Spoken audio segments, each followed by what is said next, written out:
दोस्तों, स्वागत है आपका आपके अपने यूट्यूब चैनल ग्रेडली एम क्लासेस में। तो आज हम फर्स्ट एड एंड हेल्थ की फिर से वीडियो लेकर आए हैं, जिस पर हम 50 एमसीक्यू करने वाले हैं। इसके पहले भी हम फर्स्ट एड एंड हेल्थ के दो वीडियो ला चुके हैं। ये हमारा पार्ट 3 है। आप BA, BSc, BCom second semester में हैं, फर्स्ट एड एंड हेल्थ लिए, तो आपके लिए ये वीडियो बहुत इंपॉर्टेंट होने वाला है। चैनल पर नए हैं तो चैनल को सब्सक्राइब जरूर कर ले। आपकी जानकारी के लिए बता दूं कि मैं 500 एमसीक्यू की ये सीरीज कराने वाला हूं। टोटल हमारे कितने 10 चैप्टर होने वाले हैं। एग्जाम के मोस्ट रिपीटेड और मोस्ट इम्पोर्टेंट क्वेश्चन को हम यहाँ पर लाए हुए हैं। तो आपको यदि इसके पहले की वीडियो देखनी है, पार्ट 1 और पार्ट 2, जिस पर हमने 100 क्वेश्चन करवा चुके हैं, तो आपको उसका लिंक डिस्क्रिप्शन पर मिल जाएगा। अब हम यहाँ पर 101 से 150 तक के क्वेश्चन करने वाले हैं। तो चैनल पर नए हैं तो चैनल को सब्सक्राइब कर दीजिए। यदि आपको इसका पीडीएफ चाहिए तो पीडीएफ के बारे में मैं वीडियो के लास्ट पर बताऊंगा आपको पीडीएफ कैसे मिलेगा और कहाँ से मिलेगा। चलिए बिना देरी किए हुए अपने क्वेश्चन को स्टार्ट करते हैं। चैनल को जरूर सब्सक्राइब कर लेना, आपके एक भी क्वेश्चन नहीं छूटेंगे। 100% आप स्कोर करने वाले हैं। बस ये 500 एमसीक्यू की सीरीज कर लीजिए। चलिए अपने क्वेश्चन की ओर बढ़ते हैं। अब हमारा पहला क्वेश्चन दिया हुआ है, प्राथमिक चिकित्सा में एमएमआर का अर्थ क्या है? तो इसका सही आंसर है माउथ टू माउथ रेस्पिरेशन। प्राथमिक चिकित्सा में एमएमआर का अर्थ माउथ टू माउथ रेस्पिरेशन है। हमारा अगला प्रश्न है 102 नंबर, प्राथमिक स्तर पर किसके माध्यम से यौन शिक्षा शुरू की जा सकती है? शारीरिक शिक्षा के साथ एकीकरण, स्वच्छता के बारे में ज्ञान से, प्रकृति अध्ययन से, या इनमें से कोई नहीं। तो इसका सही आंसर है शारीरिक शिक्षा के साथ एकीकरण के माध्यम से यौन शिक्षा शुरू की जा सकती है। अगला प्रश्न हमारा दिया हुआ है, कॉपर टी का मुख्य कार्य क्या है? कॉपर टी का मुख्य कार्य होता है निषेचन को रोकना। चलिए अगले प्रश्न की ओर। अगला प्रश्न हमारा दिया हुआ है 104 नंबर प्रश्न, डेली का अर्थ क्या है? तो डेली का अर्थ है डिसेबिलिटी एडजस्टेड लाइफ ईयर। अगला प्रश्न हमारा दिया हुआ है, पट्टी का प्रकार है, इनमें से कौन एक पट्टी है? तो त्रिकोणीय पट्टी भी होती है, लपेटी पट्टी, चौकोर पट्टी, ये तीनों प्रकार की पट्टी होती है। इसका सही आंसर है उपयुक्त सभी। अगला प्रश्न हमारा है 106 नंबर, एक वयस्क व्यक्ति के मस्तिष्क का औसत भार होता है। तो हमें बताना है, तो एक वयस्क व्यक्ति के मस्तिष्क का औसत भार कितना होता है? इसका सही आंसर है 1400 ग्राम। हमारा आपका सबके मस्तिष्क का जो औसत भार है वो 1400 ग्राम होता है। थोड़ा बहुत कम ज़्यादा हो सकता है, औसतन है ये। अगला प्रश्न दिया हुआ है हमारा, PSNS का अर्थ है, तो इसका सही आंसर हो जाएगा पैरासिम्पैथेटिक तंत्र का तंत्र, PSNS का अर्थ। अगला प्रश्न हमारा दिया है, किडनी का आकार कैसा होता है? किडनी का जो आकार है हमारे सेम के आकार का होता है। किडनी का काम क्या होता है? रक्त को फिल्टर करना। क्या होता है? ब्लड को फिल्टर करना होता है किडनी का काम। अगला प्रश्न हमारा दिया हुआ है, निम्नलिखित में से कौन सी गर्भ निरोधक विधि है? तो इसका हमारा सही आंसर हो जाएगा IUD। IUD एक गर्भ निरोधक विधि है। अगला प्रश्न देखते हैं, गर्भ अवस्था का अंतिम चरण क्या कहलाता है? गर्भ अवस्था का जो अंतिम चरण होता है उसे कहते हैं प्रसवकालीन अवधि। चलिए अगले प्रश्न की ओर। अगला प्रश्न है हमारा, लाइसर्जिक एसिड डाइथैलामाइड LSD का सर्वप्रथम संश्लेषण कब किया था? तो LSD का सर्वप्रथम संश्लेषण सन 1938 ईस्वी में किया गया था। अगला प्रश्न है हमारा, मानव आंखें लगभग गोलाकार होती हैं, जिनका व्यास लगभग कितना होता है ये पूछा हुआ है। उसने बताया हुआ है कि मानव आंखें लगभग गोलाकार होती हैं, ये हमें मालूम है।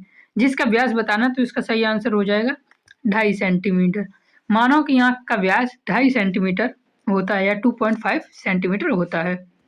अगला प्रश्न हमारा दिया हुआ है, शीत दंश को और किस नाम से जाना जाता है? तो शीत दंश को कोल्ड बर्न कहते हैं, जैसे कि नाम से ही क्लियर हो रहा है ये तो कोल्ड बर्न। हमारा अगला क्वेश्चन है, CNS का अर्थ क्या है? या CNS का फुल फॉर्म?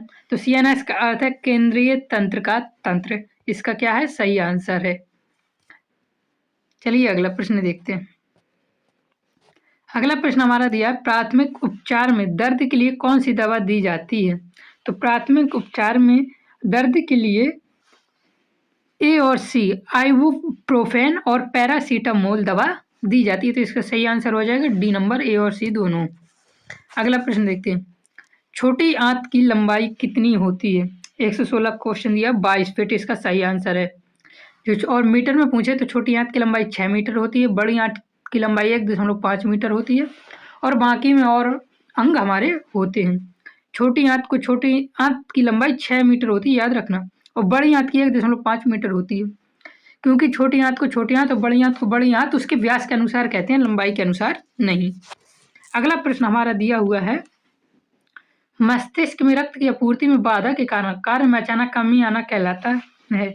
मस्तिष्क में जब रक्त का प्रभाव कम हो जाता है तो हमारा कार्य करने की क्षमता घटने लगती है, इसको स्ट्रोक कहा जाता है। इसका सही आंसर क्या हुआ? स्ट्रोक। अगला प्रश्न देखते हैं, अगला प्रश्न दिया, खाद्य विषाक्तता जीवाणुओं के कारण होती है। खाद्य विषाक्तता जीवाणुओं के कारण होती है, ये प्रश्न में बताया गया है, जो किसके कारण भोजन में फैलते हैं? तो इसका सही आंसर हो जाएगा, खाना पकाने या संग्रह में त्रुटि और अनुचित व्यवहार के कारण ऐसा कारण भोजन में फैलते हैं विषाक्त जीवाणु। चलिए अगले प्रश्न की ओर। अगला प्रश्न हमारा दिया हुआ है, वयस्क मस्तिष्क निम्नलिखित कितने प्रमुख भागों से बना होता है? तो वयस्क मस्तिष्क 3 प्रमुख भागों से बना होता है। अगला प्रश्न देखिए, मानव शरीर का सबसे बड़ा अंग कौन सा है? तो मानव शरीर का सबसे बड़ा अंग त्वचा है। त्वचा शरीर का सबसे बड़ा व बाहरी अंग है। त्वचा शरीर का सबसे बड़ा व क्या बाहरी अंग है, बाहरी। चलिए अगला प्रश्न देखते हैं, गंभीर रक्तस्राव की स्थिति में प्राथमिक उपचारकर्ता को सबसे पहले क्या करना चाहिए? गंभीर रक्तस्राव की स्थिति में साफ कपड़े या हाथ से सीधा दबाव देना चाहिए। हमारा अगला प्रश्न दिया हुआ है, निम्नलिखित में से कौन सा कथन सत्य नहीं है? तो इसका सही आंसर है, गर्भाशय नलिका चौड़ी लिगामेंट से ढकी होती है, ये एक गलत बात है। तो इसका ये सही आंसर हो गया। पेरिनियम एक त्रिकोणीय क्षेत्र है, ये सही है। गर्भाशय की पेशी पर सबसे मोटी होती है, ये भी सही है। वेस्टिबुलर ग्रंथियों को बार्थोलिन ग्रंथियां भी कहते हैं, ये भी सही है। गर्भाशय नलिका चौड़ी लिगामेंट की ढकी होती है, ये कोई हमारा क्या है, सत्य नहीं है। तो यही हमारा आंसर हो गया। अगला प्रश्न हमारा दिया हुआ है, किसके अनुसार समानता मानसिक स्वास्थ्य संपूर्ण व्यक्तित्व का पूर्ण समन्वित कार्य है? तो इसका सही आंसर हो जाएगा, हेडफील्ड के अनुसार समानता मानसिक स्वास्थ्य संपूर्ण व्यक्ति का पूर्ण समन्वित कार्य है।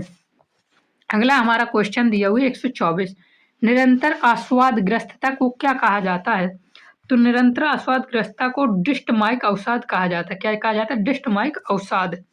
चलिए अगला प्रश्न देखते हैं, मध्य तिमाही गर्भपात में प्रयुक्त दवा कौन सी है? तो इसका सही आंसर हो जाएगा मीफेप्रिस्टोन। मध्य तिमाही गर्भपात में प्रयुक्त दवा मीफेप्रिस्टोन है। अगला प्रश्न हमारा दिया हुआ है, बच्चे व हल्के वजन के घायलों को ले जाने की विधि है। तो बच्चे व हल्के वजन के घायलों को ले जाने की विधि पालना विधि कहलाती है। कौन सी विधि कहलाती है? पालना विधि। हमारा अगला प्रश्न दिया है, वयस्क मानव में आरबीसी का निर्माण कहाँ होता है?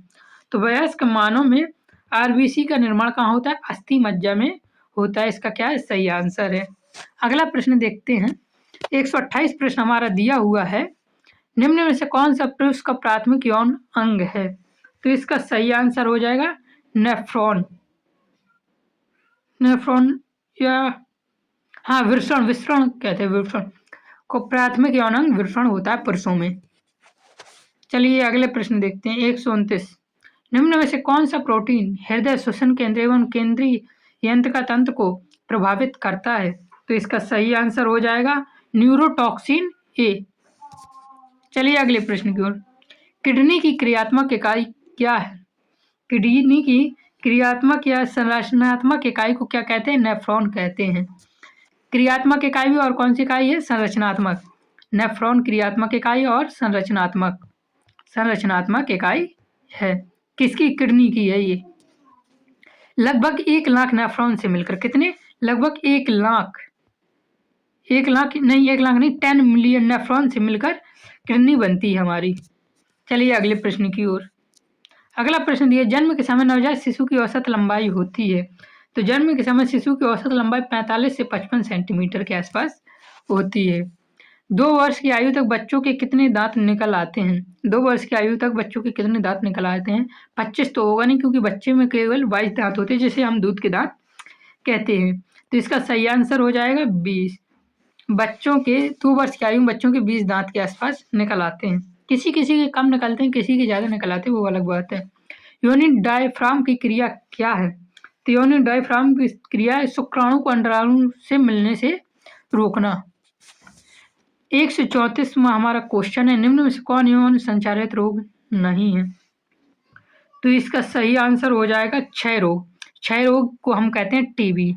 टीबी यौन संचारित रोग नहीं है। सिफिलिस, गोनोरिया और एड्स यौन संचारित रोग हैं। अगला हमारा 135 नंबर क्वेश्चन दिया हो, एगोरोफोबिया क्या है? एगोरोफोबिया एक डर होता है जो खुली जगह का डर कहलाता है। एगोराफोबिया खुली जगह का डर कहलाता है। 136 नंबर क्वेश्चन दिया है, कार्पस ल्यूटियम किस हार्मोन का स्राव करता है? तो कार्पस ल्यूटियम प्रोजेस्टेरोन हार्मोन का स्राव करता है। अगला प्रश्न दिया, गर्भ निरोधक की क्रिया है। गर्भ निरोधक की क्या क्रिया है?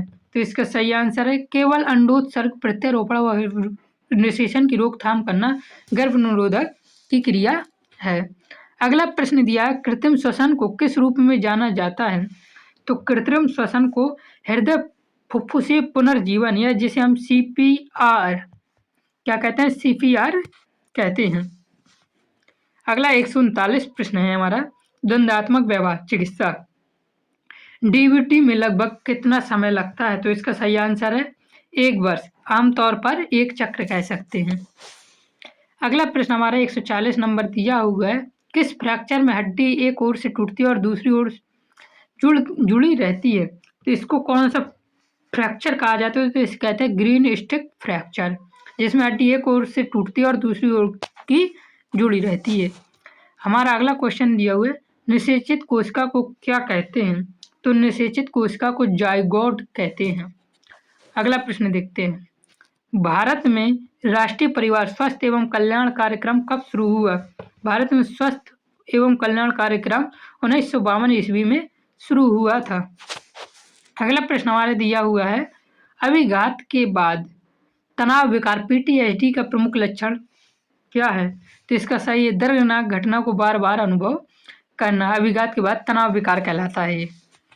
144 नंबर क्वेश्चन दिया, किडनी कौन सा एंजाइम स्रावित कर रक्तचाप नियंत्रित करती है? तो इसका सही आंसर हो जाएगा हमारा रेनिन।